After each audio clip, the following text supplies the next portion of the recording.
Tatiana, here we are at KPMG's ASPAC Tax Conference in Singapore. You're a partner with KPMG in Thailand. A lot of folk have been talking about what countries are doing to tax the digitalised economy. So my question for you, what's going on in Thailand? In June 2017, the Thai government put out the proposal to expand the domestic definition of the permanent establishment.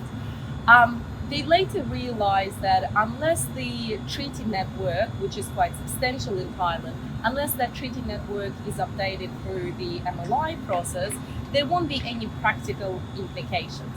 So they dropped that for the time being and instead focused on the indirect tax development for the digitalized businesses, which is still currently in draft. But what is interesting is that we are seeing an increased effort in enforcement of the existing legislation, specifically around permanent establishment and transfer pricing. So we see a lot of recent tax audits and tax reviews, focusing particularly on the companies where a foreign e-commerce operator has a support company or marketing company based in Thailand.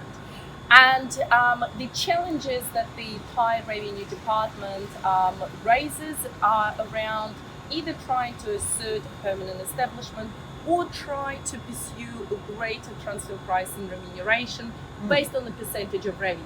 Traditionally, those companies are remunerated on a cost-plus basis, but this position has now been challenged.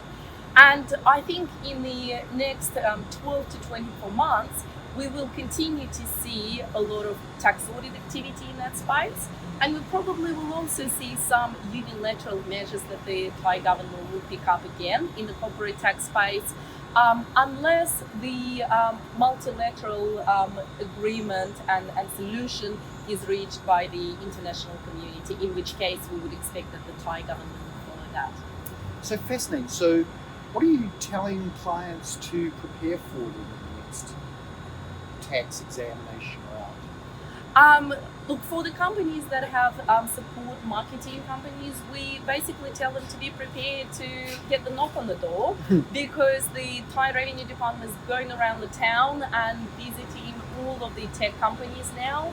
And if they do have those support companies, then to revisit their business model, to revisit their transfer pricing, and to be able to justify the position of no permanent establishment, but also the transfer pricing that's adopted.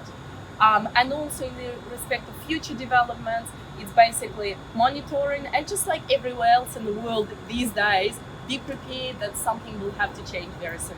Well, very interesting. Well, Tatiana, thank you for your time. Thank you, Rodney.